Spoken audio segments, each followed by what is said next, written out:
على سيد الرسل وخاتم الأنبياء وعلى آله وأصحابه الأتقياء.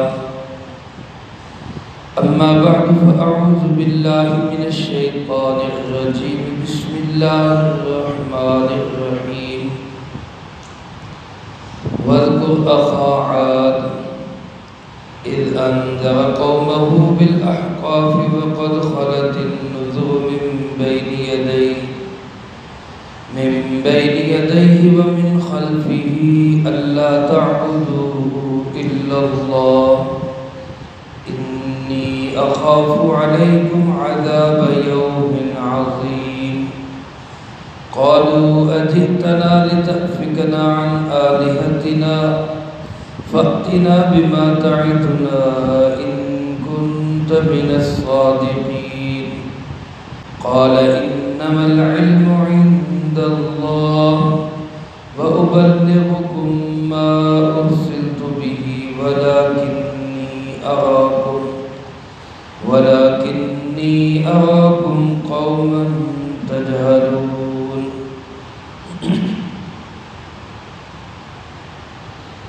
واذکر اخا عاد، اور تذکرہ کیجیے آپ عاد کے بھائی کا. اذ انذر قومہ بالاحقاف، جب اس نے خبردار کیا اپنی قوم کو احقاف میں. وقد خلت النذر من بین یدیہ ومن خلفہ، جبکہ گزر چکے تھے بہت سے متنبع کرنے والے ان سے پہلے بھی اور ان کے بعد بھی آئے. اللہ تعبدوا الا اللہ، یہی پیغام لے کر کہ مت عبادت کرو کسی کی بھی سوائے اللہ کے.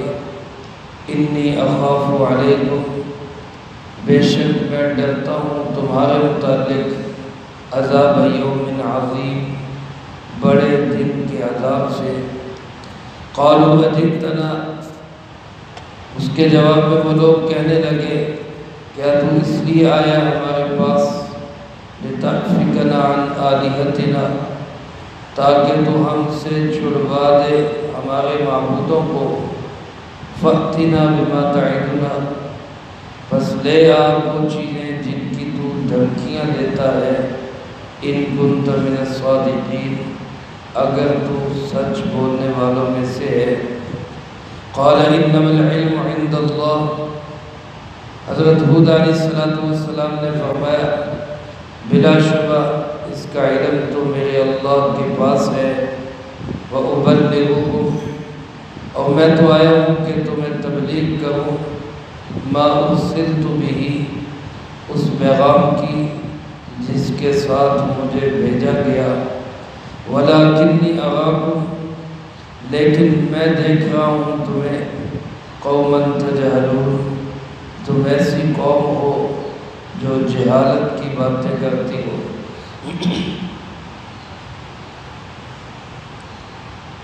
سورۃ الاحقاف کے اس تیسرے رکوع میں اللہ رب العالمین نے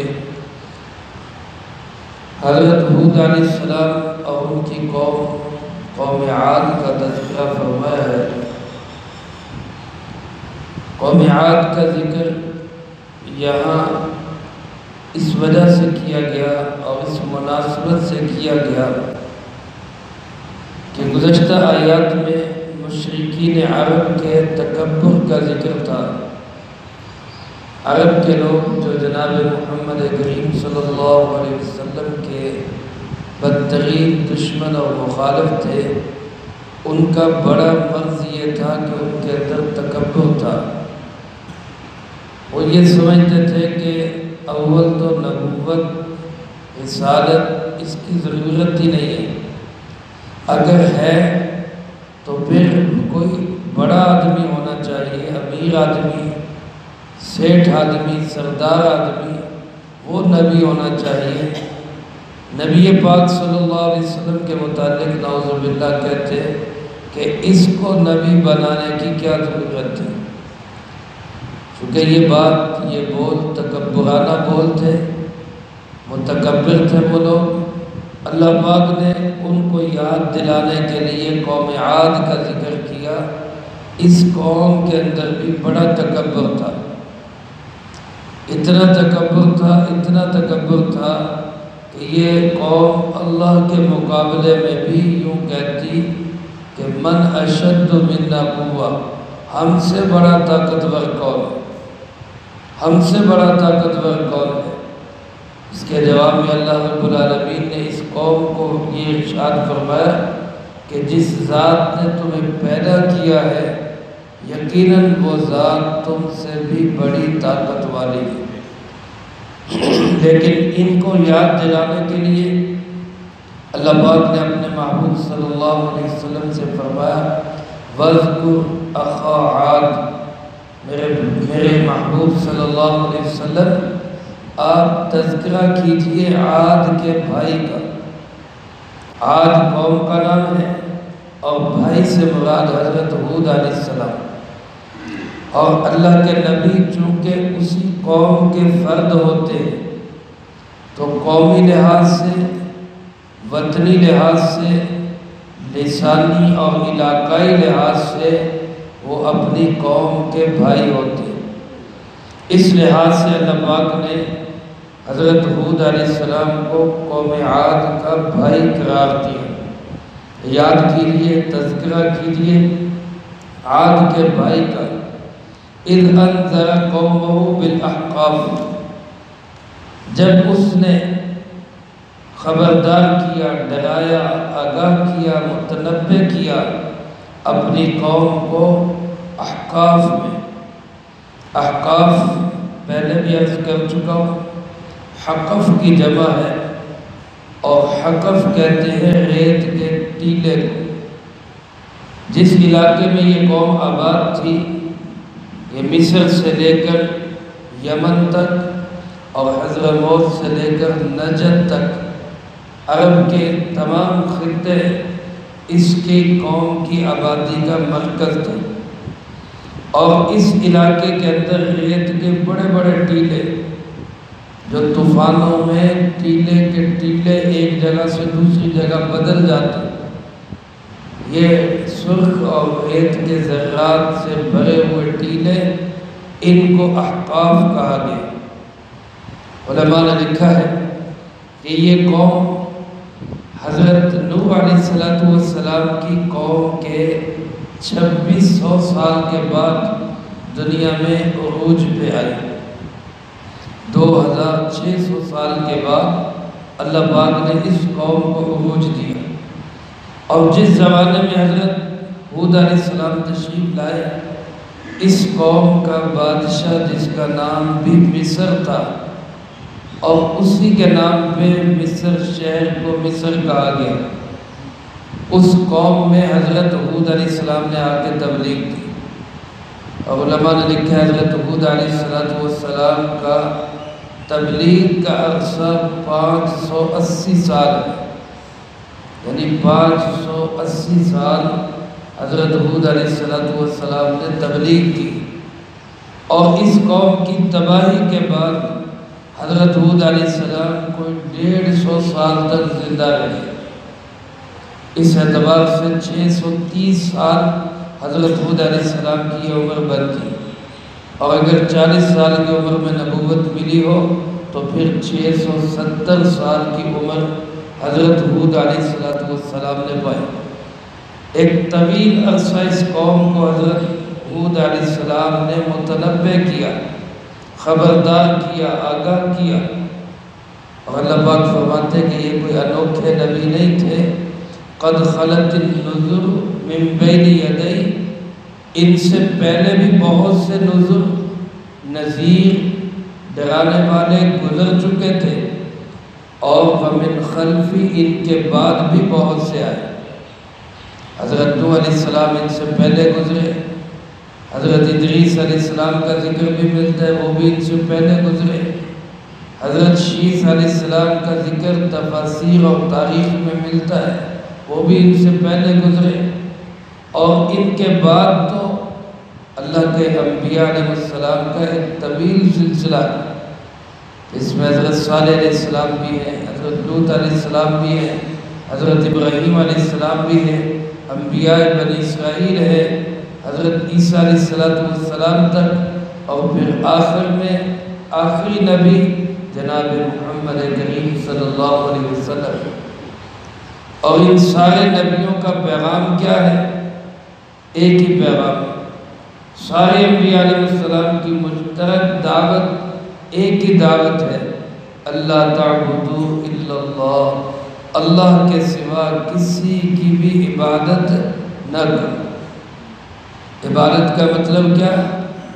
اللہ کے سامنے کسی کے سامنے سر نہ جھکاؤ، اللہ کے سوا کسی کے سامنے سر نہ جھکاؤ، اللہ کے سوا کسی کے سامنے انتہائی عاجزی اور پستی اختیار نہ کرو، اللہ کے سوا کسی کو اپنا مشکل کشا نہ مانو، اللہ کے سوا کسی کو اپنا حاجت روا نہ مانو۔ اس بات کا یقین دل دماغ میں بٹھا لو کہ ہماری مشکلوں کو حل کرنے والا کون ہے؟ اللہ۔ ہماری پریشانیوں اور دکھوں کا مداوع کرنے والا کون ہے؟ اللہ ہے۔ تمام قسم کے حالات اور واقعات کس کے ہاتھ میں ہیں؟ اللہ کے ہاتھ میں۔ تو اللہ کے نبیوں نے سب نے آ کے اپنی قوم کو یہ ایک ہی پیغام دیا، مشکل کشا اللہ، حاجت روا اللہ، بگڑی بنانے والا اللہ، مسئلے حل کرنے والا اللہ، عزت و ذلت کا مالک کون؟ اللہ ہے۔ عروج و زوال کا مالک کون ہے؟ موت و حیات کا مالک کون ہے؟ اللہ ہے۔ یہ سب کچھ کس کے ہاتھ میں ہے؟ اللہ۔ یہ سارے نبیوں کی دعوت۔ حضرت ہود علیہ السلام نے بھی یہ پیغام دیا اور پھر اپنی قوم سے کہا انی اخاف علیکم، مجھے خطرہ ہے، مجھے تمہارے بارے میں خوف ہے، اگر تم نے میری بات نہ مانی، اللہ کی عبادت پہ قائم نہ ہوئے اور اپنے شرکی افعال اور تکبر سے باز نہ آئے، تو مجھے خطرہ ہے عذاب یوم عظیم، بڑے دن کے عذاب کا۔ اللہ کے نبی نے گھنٹیاں بجا دی، آگاہ کر دیا، الارم کر دیا۔ اللہ کے نبی نے پوری قوم کو متنبہ کر دیا کہ باز آ جاؤ ورنہ بڑے دن کا بڑا عذاب آئے گا۔ چاہیے تو یہ تھا کہ اس سے ڈر جاتے، باز آ جاتے، رک جاتے، اللہ کے نبی کی بات کو تسلیم کر لیتے، اللہ کے سامنے جھک جاتے۔ اس کی بجائے کیا کہنے لگے؟ اجئتنا لتأفکنا عن آلہتنا، کہ تو اس لیے آیا ہے کہ ہمیں ہمارے خداؤں سے ہٹا دے۔ اپنے بت تراشے ہوئے بتوں کی پوجا کرتے اور فرضی خدا گھڑے ہوئے، اپنے خیالات اور توہمات کو پالا ہوا، اس سے بھی ہوتا ہے، اس سے بھی ہوتا ہے، اس سے یہ مانگو، اس سے وہ مانگو، سب خیالی پلاؤ۔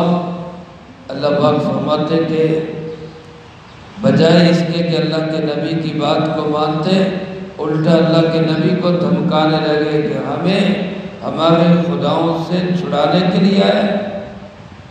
پھر دھڑلے سے کہتے کہ نہیں مانتے ہم تیری، نہیں مانتے ہم ایک خدا کو، نہیں مانتے ہم تمہارے کسی دلیل کو، فَأْتِنَا بِمَا تَعِدُنَا، جس عذاب کی ہمیں دھمکیاں سنا رہے نا وہ لے آ۔ یہ انتہائی ڈھٹائی تھی، انتہائی ضد تھی۔ عرب کے مشرکوں نے بھی اسی قسم کے الفاظ کہے جناب نبی پاک صلی اللہ علیہ وسلم کو، جس کو اللہ پاک نے سورۃ انفال میں نقل کیا ہے، اللہم ان کان ھذا ھو الحق من عندک، اے اللہ اگر یہ محبوب پاک صلی اللہ علیہ وسلم اور یہ قرآن کریم اور یہ پیغام حق اور سچ ہے، تیری طرف سے ہے، ہم نہیں مانتے، فَأَمْطِرْ عَلَيْنَا حِجَارَةً مِّنَ السَّمَاءِ، جو پتھروں کی بارش ہم پہ برسانی ہے برسا دے۔ نہیں مانتے، نعوذ باللہ من ذالک۔ اس طرح کی ڈھٹائی اور اس طرح کا ضد پن عرب کے مشرکوں میں بھی تھا اور اس قوم عاد کے اندر بھی تھا۔ کہنے لگے کہ جو عذاب لانا ہے لیا، ان کنت من الصادقین، اگر سچا ہے تو جو دھمکیاں دیتا ہے وہ لا کے دکھا۔ اس کے جواب میں اللہ کے نبی کا حوصلہ دیکھیں، تحمل دیکھیں، برداشت دیکھیں، بڑا جگرا دیکھیں۔ اللہ کا نبی مشتعل ہو کر، ہائپر ہو کر یہ نہیں کہتا کہ اچھا پھر آیا عذاب۔ اللہ کا نبی تو پھر بھی شفیق ہوتا ہے، خیر خواہ ہوتا ہے، مہربان ہوتا ہے۔ اللہ کے نبی علیہ السلام نے، ہود علیہ السلام نے کیا کہا؟ انما العلم عند اللہ۔ عذاب کب آنا ہے، کب نہیں آنا، تمہارا وقت کب ہوگا، کس سطح پہ جا کے اللہ تمہیں پکڑے گا۔ انما العلم عند اللہ، یہ علم سارا کس کے پاس ہے؟ اللہ کے پاس۔ میرا ہیڈک نہیں ہے، عذاب لانا بھیجنا میرا کام نہیں ہے، تمہیں سزا میں مبتلا کرنا یہ میرا فعل نہیں، یہ کس کے ہاتھ میں ہے؟ اللہ کے ہاتھ میں، اسی کے علم میں ہے۔ کب تک تمہیں تبلیغ کرنی ہے یہ وہی جانتا ہے، کب تک تمہیں مہلت دینی ہے اس کا علم میرے اللہ کو ہی ہے۔ میری ڈیوٹی نہیں عذاب لانا، میری ڈیوٹی کیا ہے؟ أُبَلِّغُكُم مَّا أُرْسِلْتُ بِهِ، جس پیغام کو دے کے مجھے بھیجا گیا ہے میں تو وہ پیغام تمہیں پہنچا دے آیا ہوں۔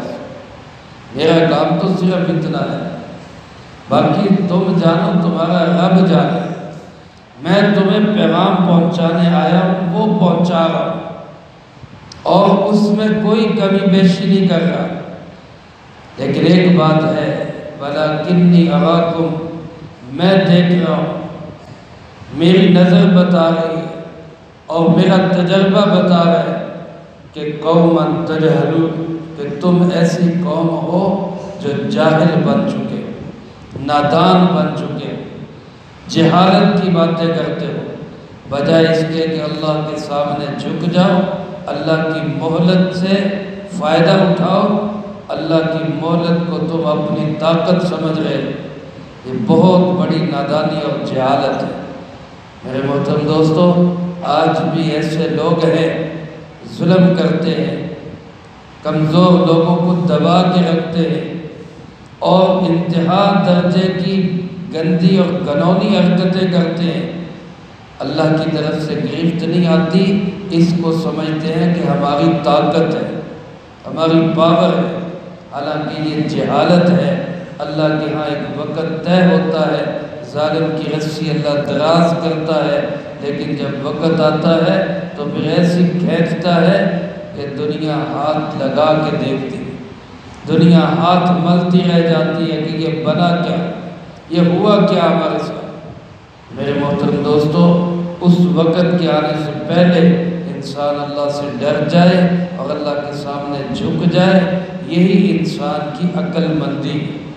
اگر انسان اللہ کے سامنے نہیں جھکتا تو وہ پڑھا لکھا ہو، وہ آکسفورڈ سے پڑھا ہو، وہ چاہے جتنی مرضی ڈگریاں رکھتا ہو، جتنے مرضی بیج اور تمغے اس کے سینے پہ سجے ہوں، قرآن کی نگاہ میں، قرآن پاک کی زبان میں وہ پرلے درجے کا احمق اور جاہل انسان ہے۔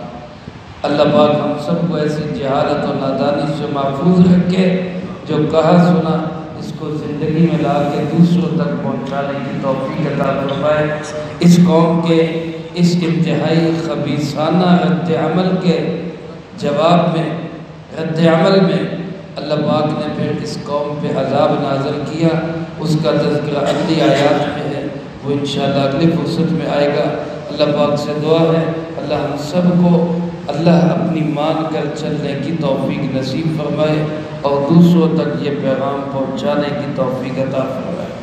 اللہم انت السلام و منک السلام، تبارک ربنا و تعالیت یا ذا الجلال والاکرام۔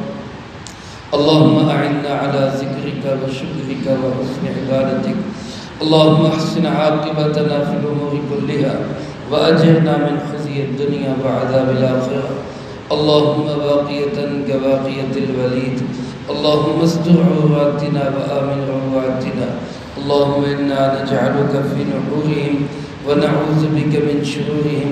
اللهم